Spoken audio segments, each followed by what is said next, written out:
Hi pretties, today we are sewing a super easy Bubu gown with a scrub style V neckline, cute buttons on the neckline and sleeves, and a sneaky inner belt to snatch the waist. I also added a fabric sticker right on the waistline to give the dress an extra pop and a clean, beautiful finish. It's super beginner friendly, so let's dive in and get started. And if you are new here, don't forget to subscribe so you don't miss any of my tutorials.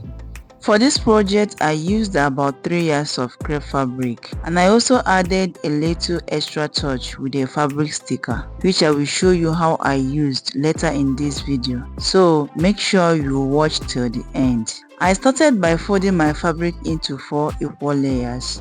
Each layer is about 23 inches wide, but you can adjust to yours depending on how long you want your sleeve. To get your own sleeve length, simply divide your shoulder measurement by 2 and then add your desired sleeve length.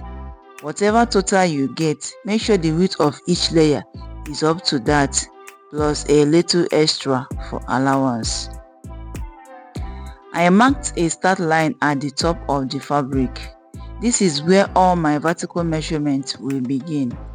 From the folded side, I will be taking my horizontal measurements. For the neckline, I marked 3 inches across for the neck width. Then for the back neck depth, I marked 1.5 inches down and connected the point with a slight curve. For the front neck depth, I measured 6.5 inches down from the start line. At that 6.5 inch point, I came in by 1 inch, then used my ruler to connect from the neck width down to the neck depth and across to the 1 inch mark.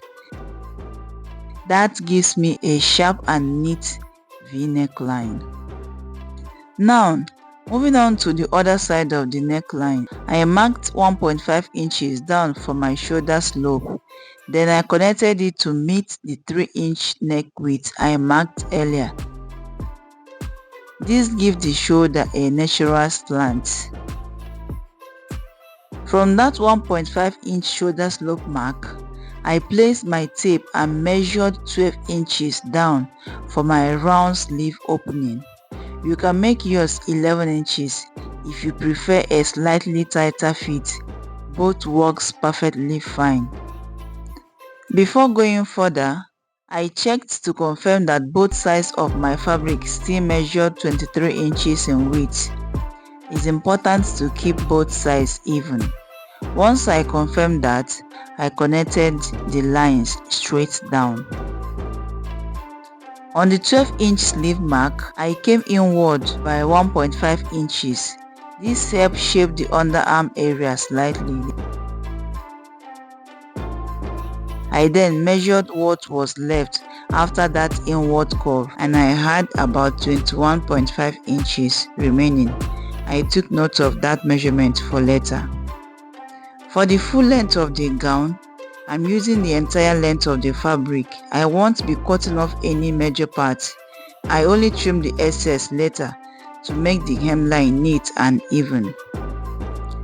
To shape the body a bit, I marked 17 inches across the hemline, then connected it with a slanting line back to the 1.5 inch inward mark under the sleeve. This gives the gown a nice flare from the underarm down to the hem.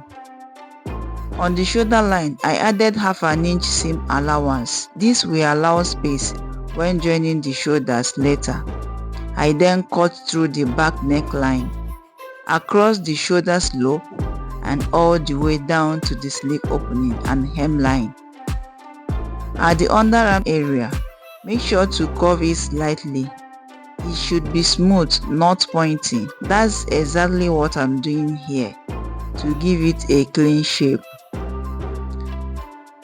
After that, I separated the back piece from the front piece, and then I went ahead to cut the front neckline, following the V shape I marked earlier. I also measured to indicate the wrong side of my fabric, both on the front piece and on the back piece. The next step is to join both shoulders together, wrong side facing wrong side. After stitching the shoulders, I moved on to prepare the neckline. Now here is how I measured the neckline. I didn't measure the entire neckline. I only measured from one end of the V shape to the other.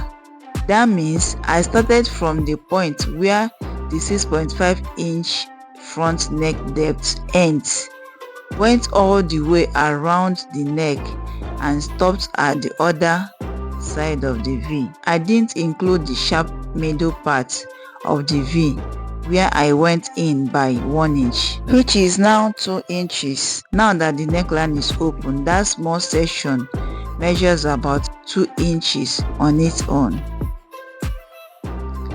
When I measured mine, I had approximately 28 inches around the neckline.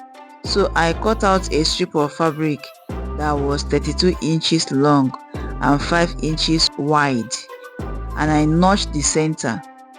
It's always better to have extra than to be short. That's why I added 4 extra inches. I also folded the neckline in two and notched the center back. Then I matched the center notch of the strip with the center back of the neckline, pinned it in place, and stitched from the center back to the front, and then from the other side of the back to the other side of the front. I also attached a strip of same width on the two sides of my sleeves opening.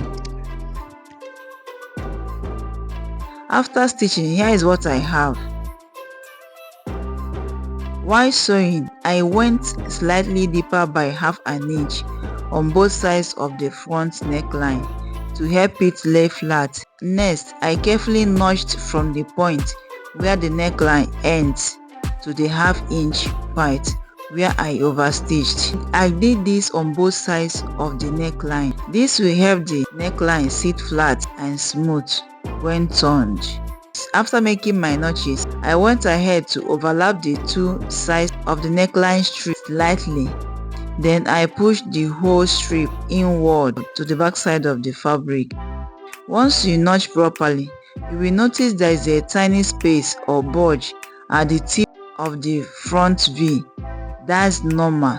Just tuck that little space inward as well, and then flip the bodice to the back.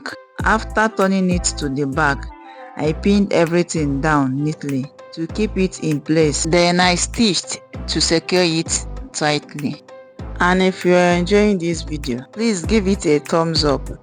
It really helps the channel. Next, I worked on the strip that will hold the button on the sleeves. The one I used is 8 inches long and 3 inches wide because my sleeve is short. But if your sleeve is longer, you can use about 9 to 9.5 inches in length. I folded the strip into two and stitched along the edge, leaving one side open. Then I used my scissors to turn it right side out. Then I placed the strip along the shoulder line, making sure it wasn't sticking out of the sleeve opening. It should sit very close to the edge of the sleeve so that if my client doesn't want to button it, she can still wear it comfortably. Then I stitch it in place. That exact spot where I stitch is where I will be attaching my button after making my buttonholes on the strip. I repeated that same process for the other sleeve. Now it's time to attach the inner belt. I first folded the front piece in two and used my iron to press a center crease line. From the shoulder down to the under bust, I measured 15.5 inches on both sides of the shoulder. On that 15.5 inch mark, I measured quarter of my under bust circumference minus 1 inch. Starting from the center crease, I marked that point just the way you see me do on the screen. I took another fabric strip, stitched and turned inside out just like the strip I used for my button, and then I placed it on that mark. Then I stitch it in place. There is no fixed length for the belt. Just make sure it's long enough to tie comfortably around the waist. After that, I stitch both sides with 1 inch seam allowance. Then I hem the bottom to finish the gown. Finally, it's time for the fabric sticker design. I didn't use any measurement here. I just placed it at the center of the front where I felt it looked best. Then I used my locally made iron to press it gently over the nylon cover. Make sure your iron is not too hot and press evenly. Once the design is fully transferred, the nylon will come off easily without tearing the design. And that's it, our Bubu gown is ready. I hope you found this video helpful.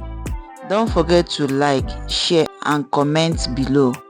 And please subscribe if you haven't already. Thank you so much for watching and see you in my next video. Bye.